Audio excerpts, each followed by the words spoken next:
Respected delegates, a good day to all of you. I am grateful to the Chinese Academy of Social Sciences for inviting me to speak on the topic of the democratization of international relations at the International Forum on Democracy, the Shared Human Values. The anarchic nature or the absence of central authority in the international system is normally held responsible for the non-democratic nature of the international system, in which the position of states is deemed to be defined by their capabilities rather than their basic right to free and fair coexistence with other states. This is so because so far democracy has been mainly thought in relation to central authority and in terms of what happens inside states rather than outside. However, the absence of central authority in the international domain can prove to be a basis for more durable and voluntary form of democratic coexistence of states, once it is realized that the sovereign survival of states does not require interstate competition. The underlying notion that competition is necessary for survival, growth, and development is based on a flawed reading of evolution and human history. The longer it holds the imagination of societies, states, and cultures captive, the more dangerously prone they will be to making conflict and violence inevitable, which otherwise is perfectly avoidable.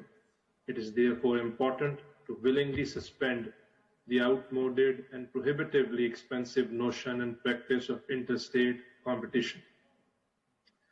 In addition, the hierarchical perception of certain states as great powers should be retired.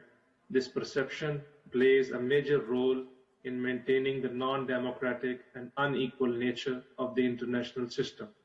It prevents creative thinking about how to level the international playing field and dismisses any truly significant proposal for making the international system more democratic as impractical and wishful thinking. One of the fundamental steps needed for democratizing international relations is to reform the UN system, as it is currently dominated by exclusive and non-democratic decision-making. UN General Assembly should be empowered to collectively ponder and decide issues of common concern. This collective and substantive decision-making should also consider outlawing war and conflict. It should also move to explore ways in which the war-making capacity of states can be radically restricted.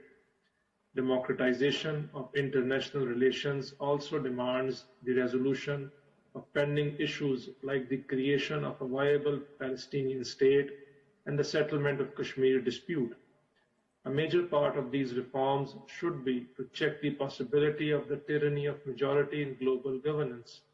Also, the tendency of powerful aggressors to ignore global norms by acting as the purported victims of majoritarian governance should be addressed. That is, when they do not disregard these norms outright.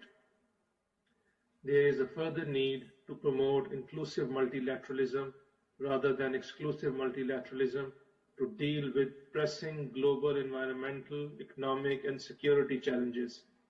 Creative ways should be found to discourage the tendency of states to build exclusive spheres of influence, alliances, partnerships, and cooperation. Moreover, weaponized multilateralism, the historical malady of great powers, should be discouraged. Almost all major problems of humanity stem from the fact that it has chosen to ignore the one timeless golden principle enunciated and stressed alike in Islam, Judaism, Christianity, and Confucianism. This principle advocates that we should not do to others what we would not have others do to us. A peaceful and democratic world order needs unremitting mutual respect, mutual learning, and gratitude.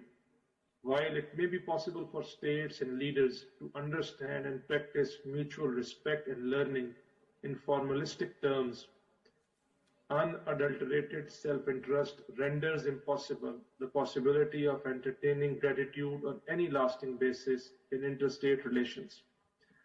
This lack of gratitude is most apparent in the historical phenomenon of unequal exchange. Unless unequal exchange between more powerful and less powerful countries is checked, there can be no concrete chance of dealing with the non-democratic nature of the international system. In particular, unequal North-South exchange has been one of the historical causes of the multiple asymmetries in the contemporary international system. The case for free and fair trade is not a new one. It remains to be seen whether it continues to be a pious slogan only or becomes a guiding principle of international trade. While the issue of North-South unequal exchange needs to be tackled decisively, care should be taken to preempt the emergence of new forms of unequal exchange like the South-South unequal exchange. If the South collectively feels that traditional forms of global governance have not served the world well, new types of governance can be imagined, in which military might or economic heft are not the defining principles. In this regard, regional powers should consider increased cooperation and coordination in key areas of health, education, economy, environment, and security. This coordination can span many continents and regions and be more representative than many currently narrow economic and political groupings. Key regional powers should focus on the formulation of horizontal and non-weaponized multilateralism. Last but not the least, these regional powers should be keenly responsive to the vulnerabilities of small states in the face of manipulation by bigger states. Non-exploitation of these vulnerabilities by key regional powers would be a huge step toward a more democratic international system. Thank you.